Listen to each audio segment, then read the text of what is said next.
Worry is a silent storm that steals the peace from your soul long before anything even goes wrong. It's the invisible weight that presses on your chest at night, whispering lies about a future that hasn't even happened yet. Worry tells you that you are alone, that you must fix everything by your own strength. It distracts your heart from the truth that God is already in control. Worry doesn't change tomorrow, but it surely drains the strength you need for today. Faith and worry cannot live in the same heart. Where faith enters, worry must leave. Where worry dominates, faith becomes weak and silent. Worry feeds on fear, while faith feeds on trust. And every time we choose to worry, we are unknowingly saying, God, I don't trust you to handle this. But every time we choose faith, we are declaring, God, even when I don't understand, I know you are working. Faith is the language of heaven, and worry is the language of fear. You cannot speak both and expect peace to remain. Many people think that worry is natural, that it is just a part of life. But the truth is, worry is not your friend. It is an enemy disguised as concern. Worry tries to look responsible. It pretends to care. It says, I'm just being cautious. But what it's really doing is removing God from the center of your thoughts and putting your fears there instead. Worry keeps your eyes on the storm, while faith keeps your eyes on the Savior. When Peter walked on water, the moment he looked at the waves, he began to sink, not because the waves became stronger, but because his focus shifted from Jesus to the storm. The storm didn't have the power to drown him. His worry did. Worry multiplies problems that don't even exist. It plays scenes in your mind that will never happen. It builds mountains out of molehills and then convinces you that climbing them is impossible. Worry creates tomorrow's pain today. It keeps you trapped in a cycle of fear, doubt, and exhaustion. But faith breaks that cycle. Faith says, I don't need to know how, I just need to know who. Faith looks at the same problem and says, my God is greater than this. When you worry, you're trying to control outcomes that only God can control. You are taking the steering wheel of life out of His hands, thinking you can drive better than the one who created the road. But worry always ends in a crash, emotional, mental, or spiritual.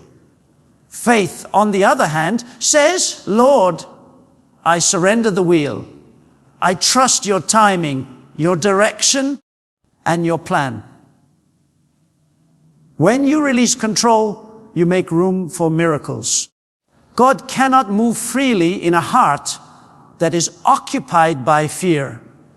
Every great person of faith had the opportunity to worry. Abraham could have worried about leaving his home without knowing where he was going. Moses could have worried when Pharaoh's army chased him to the Red Sea. David could have worried when he stood before Goliath. But none of them allowed worry to win. They chose faith instead. And when they chose faith, they saw God's power revealed in ways that human understanding could never explain. You see, faith doesn't make things easy, it makes them possible. Worry whispers, what if it doesn't work? Faith answers, even if it doesn't, God is still good. Worry says, you're not strong enough. Faith says, His strength is made perfect in my weakness. Worry says, you'll never make it. Faith says, I can do all things through Christ who strengthens me. The difference between a life filled with peace and a life filled with panic is where you choose to place your thoughts. You cannot stop the birds of worry from flying overhead, but you can stop them from building a nest in your mind. When worry tries to enter your heart, remind yourself who your Father is. The same God who clothed the lilies of the field and fed the birds of the air knows your name, your needs, and your tears. He knows the bills that are due, the diagnosis that worries you, the relationship that hurts, and the future that feels uncertain. Worry says, you're forgotten. Faith says, He knows my name. Worry says, there's no way out. Faith says, God makes a way where there is no way. The enemy loves to use worry as a weapon because it keeps you distracted from your destiny. Worry keeps you focused on problems instead of promises. It keeps you running in circles instead of walking in confidence. But the moment you recognize that worry is a thief, you can stop letting it rob you. Every time worry knocks, answer the door with worship.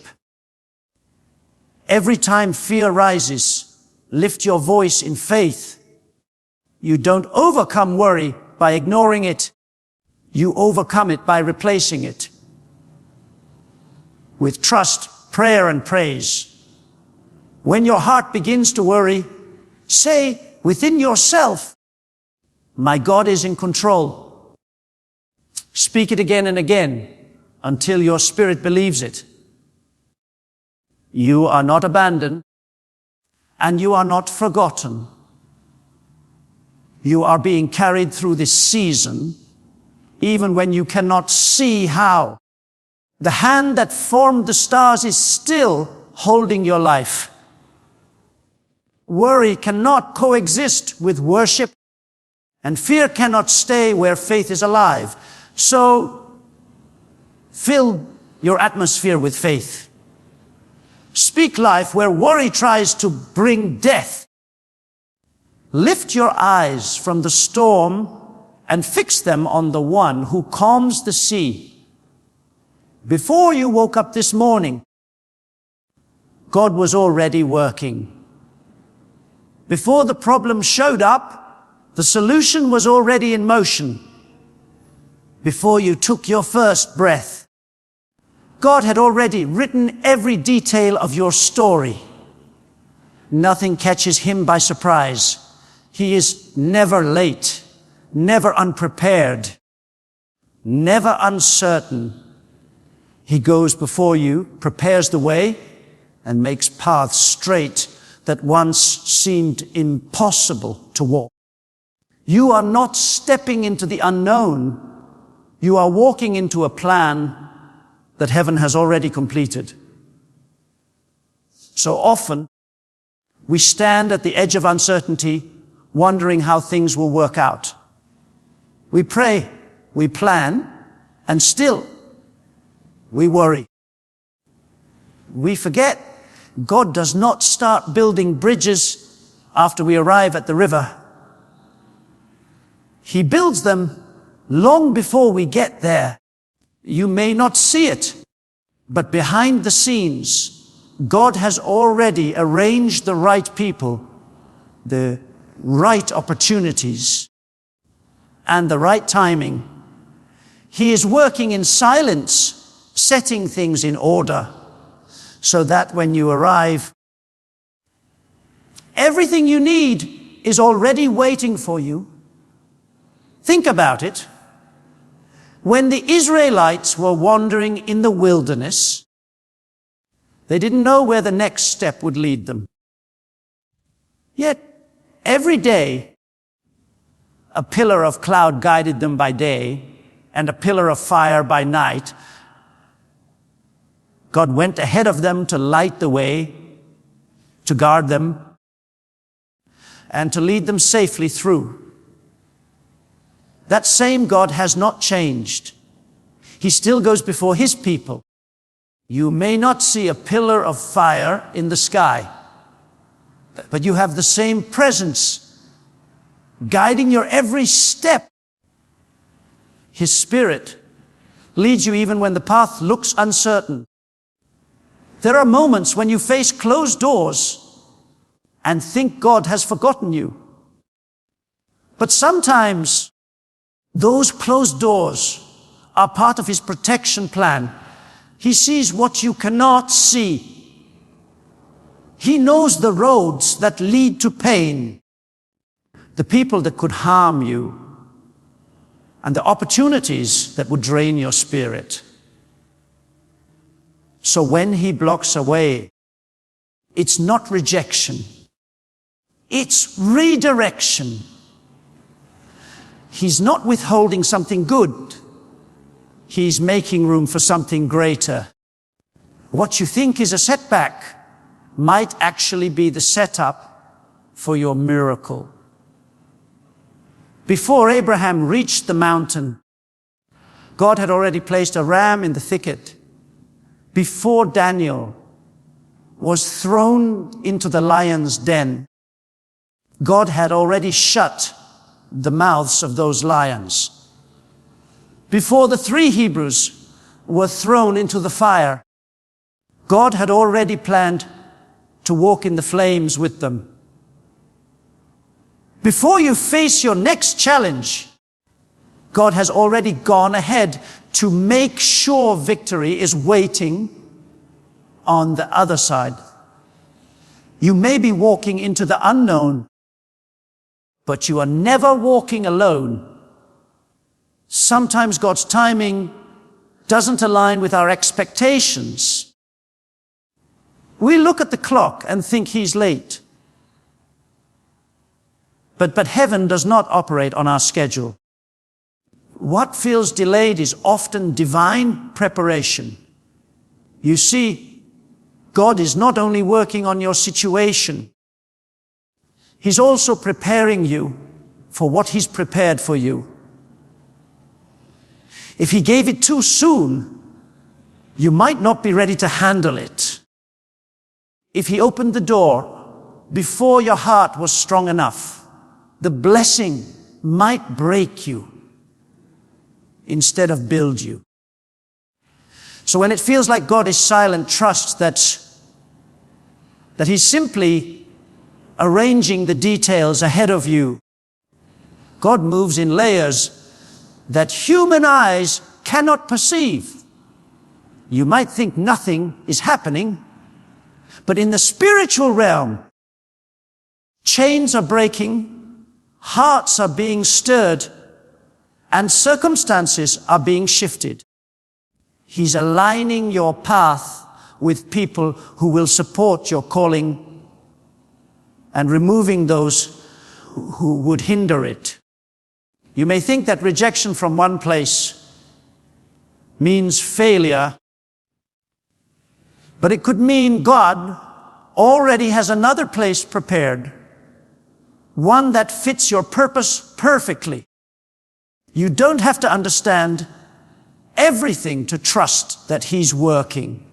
Faith doesn't mean knowing every step. It means knowing the one who directs them. The steps of the righteous are ordered by the Lord. Not suggested, not advised, but ordered. When something is ordered, it means it's already been planned, structured, and assigned. God is not improvising with your life. He has written every chapter with intention, and no twist in your story surprises him. There's peace in knowing that wherever you are, God was there first.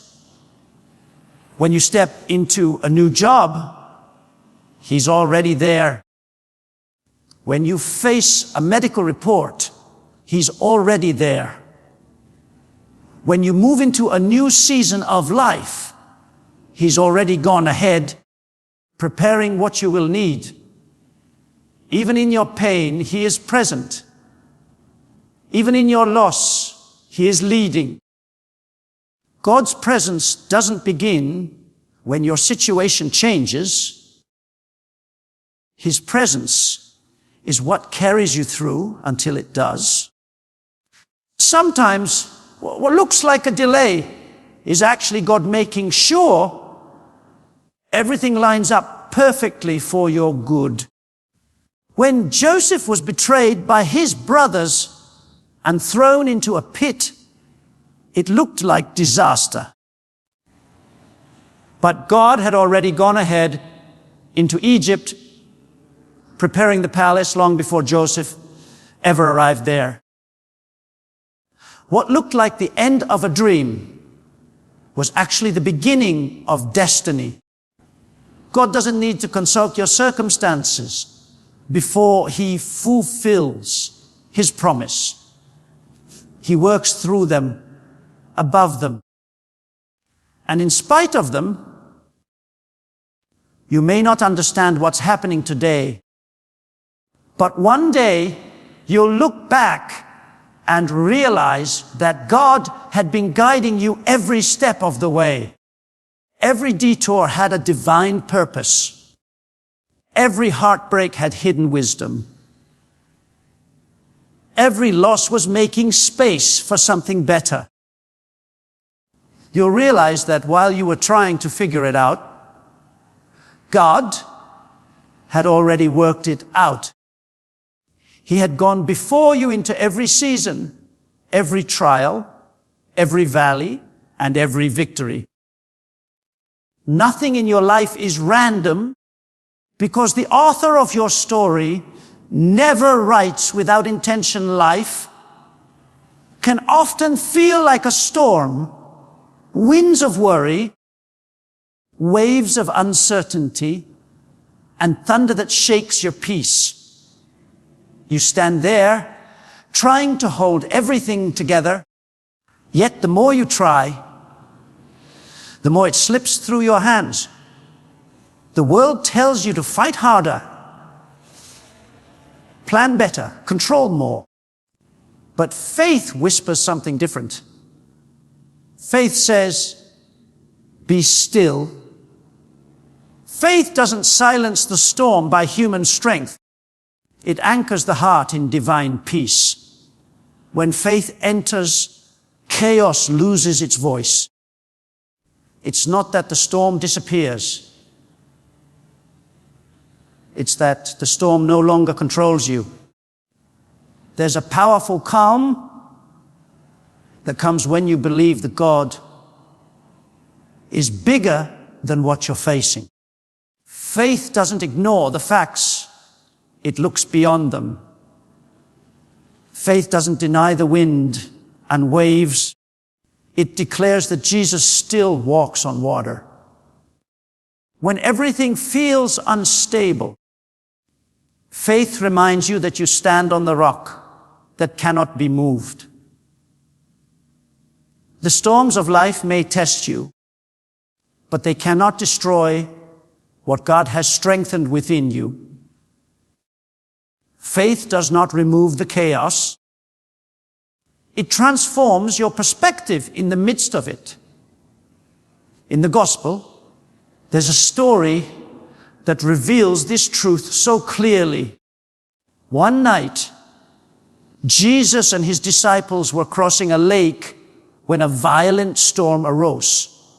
The waves crashed over the boat, and the disciples were terrified. But while they panicked, Jesus slept peacefully on a pillow. The same storm that frightened them did not move him. Why? Because he knew the Father was in control. When the disciples cried out, "Lord, don't you care that we're perishing?" Jesus rose, looked at the storm, and said, "Peace, be still."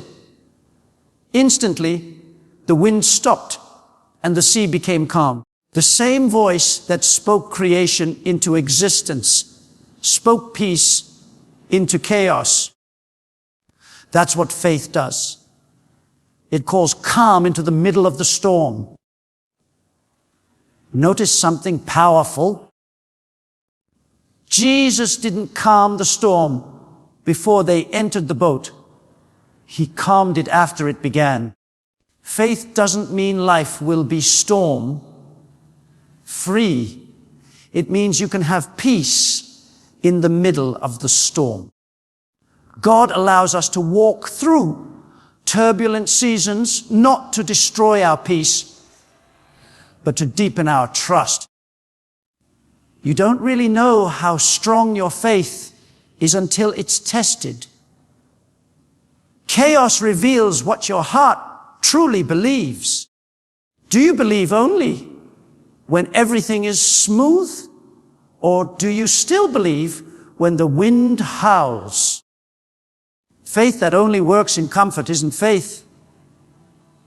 It's convenience.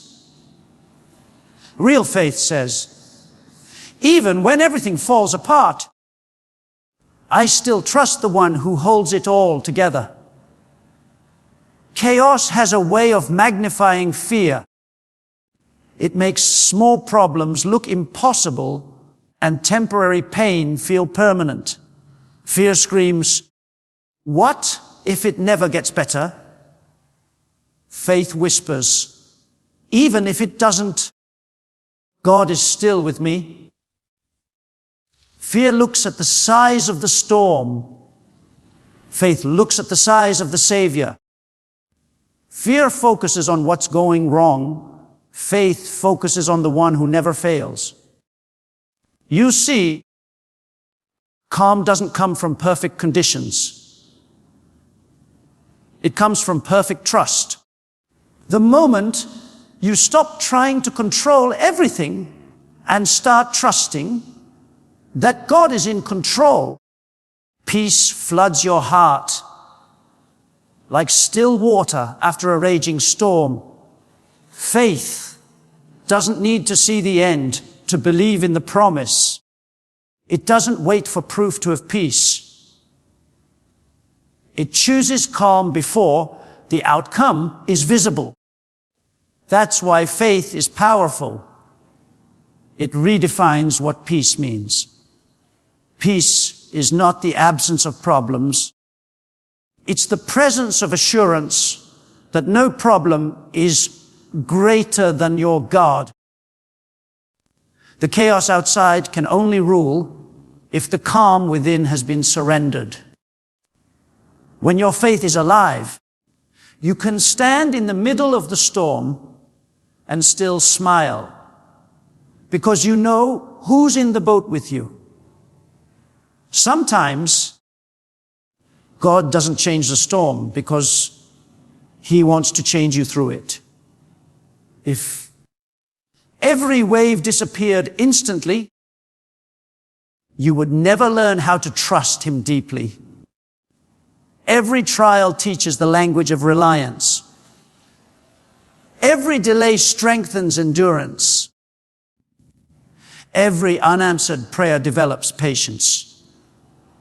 Chaos becomes the classroom where faith grows roots.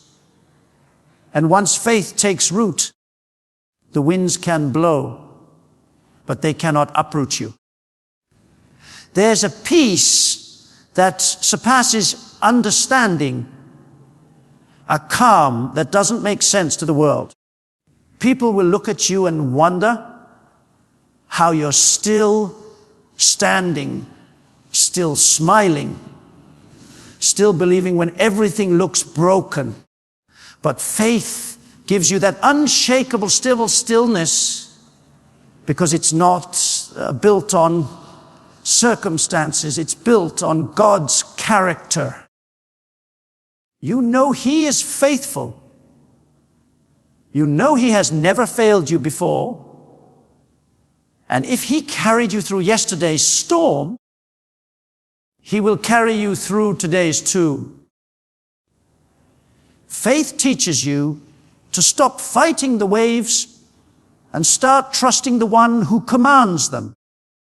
It turns chaos into calm, not by removing the storm, but by reminding you that storms have limits. Every storm has an expiration date. The thunder may roar, but it cannot last forever. The wind may be fierce, but it will eventually bow to the one who says, "Peace, be still." Faith knows that morning always follows the night, that joy always comes after tears, that victory always rises after battle. Faith turns panic into prayer, worry into worship, and fear into focus. It's the steady heartbeat that says, God's got this, even when everything around says otherwise. The calm you're looking for isn't found in the absence of problems. It's found in the presence of God. When faith rises, anxiety falls. When faith speaks, the storm must listen. When faith stands firm, chaos loses its grip, because faith doesn't just survive the storm. It silences it from within. There comes a moment in every life when human strength reaches its limit. You've prayed, you've tried, you've planned, and yet nothing seems to move. You've done everything you know how to do, but the door remains closed. The mountain still stands tall, and the answers remain silent. It's in that moment that God whispers, "Let go." Because as long as you keep trying to control what only He can change, you'll stay stuck in a cycle of frustration and fear. Letting go is not giving up. It's giving God the space to do what only He can do. Letting go is one of the hardest lessons of faith, because it demands trust. It asks you to release your grip on outcomes, to stop manipulating, worrying, and forcing things to happen in your timing. It means saying, "God, I don't understand, but I still trust you." Most people don't realize that holding on can often become the very thing that delays God's work. You can't hold the steering wheel and expect Him to drive at the same time. When you surrender control, you're not losing power. You're aligning with divine authority. We often believe that the tighter we hold on to something, the safer it will be. But the truth is, control is an illusion. You can't control people, you can't control time, and you can't control how life unfolds. What you can control is your response, your attitude, and your trust. When you try to handle everything yourself, you become very anxious and spiritually drained. But when you say, "Lord, I place this in your hands. A weight lifts off your soul. The peace that follows isn't from everything being fixed. It's from knowing it's no longer your burden to carry. There's a reason why God invites us to cast our cares upon Him. Because He knows we weren't designed to carry them alone. The word cast means to throw forcefully, not to gently place. It means to completely release your worries into His care, not to hand them over and take them back again. Many of us say we've let go, but deep down we're still holding the string, waiting to pull it back when things don't go our way. True surrender doesn't keep one hand on control. It opens both hands in trust. When you let go, you're not abandoning responsibility.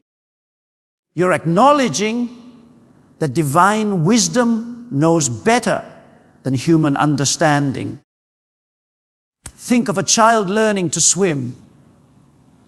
As long as the child keeps flailing and struggling, the water seems dangerous. But when the child relaxes and trusts the instructor's arms, they begin to float. That's what letting go does.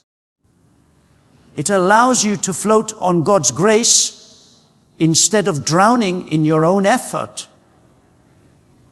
The moment you stop fighting the current, His strength begins to carry you. In Scripture, we see countless examples of people who had to let go before God could move. Abraham had to let go of his home and trust that God would lead him to a land he had never seen. Moses had to let go of his fear and walk back into Egypt to face Pharaoh. Hannah had to let go of her anguish before she received her miracle child. Each time they released control, heaven released blessing. The miracle was never in their hands.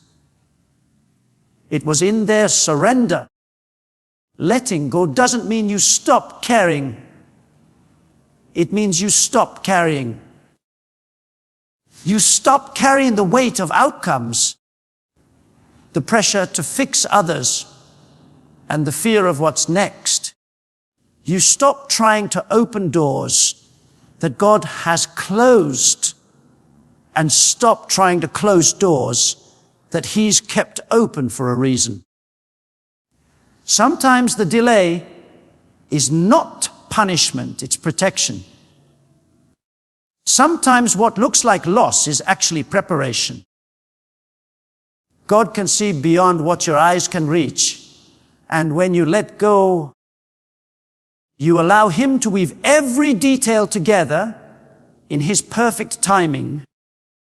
Worry is the shadow of control. The more you try to control, the more you worry. But when you let go, peace returns. You begin to see that not everything needs your intervention. Some things need your intercession. Prayer is not a way of controlling God. It's the way of releasing to Him what you cannot change. When you pray, you shift the battle from your hands to His. The moment you release it, heaven begins to move. Letting go is also about trust in transition. There will be seasons when you have to let go of people, places, or plans you thought were permanent. But what you lose in the natural, God often replaces with something greater in the spiritual. He removes what no longer fits your future. The reason it hurts is because you're attached to what's familiar But faith grows best in unfamiliar ground. You cannot step into the new if you keep clinging to the old. Sometimes God allows the situation to stay impossible just long enough for you to realize that it's not your fight. As long as you keep striving, He will keep waiting. But the moment you release it, He begins to work. When you let go, your hands become empty enough for Him to fill them. You can't receive what's next while holding on to what's past. Letting go is the bridge between chaos and calm, between confusion and clarity, between fear and faith. The beauty of surrender is that it invites divine exchange. Your weakness for His strength, your worry for His wisdom, your plans for His purpose. When you let go, you don't lose control, you gain peace. You stop trying to be the author of your own story and start allowing God to write it His way. And though you may not see it immediately, every time you release what's heavy, you rise higher in faith, lighter in spirit, and stronger in trust. When you finally let go and allow God to handle what you cannot, something miraculous happens. Peace takes the place of pressure, and strength rises where fear once lived. You begin to realize that surrender is not the end of your story. It's the beginning of His power at work in you. Trust that what's beyond your control is still within His command. Rest, breathe, and remember, the moment you release it, heaven takes over.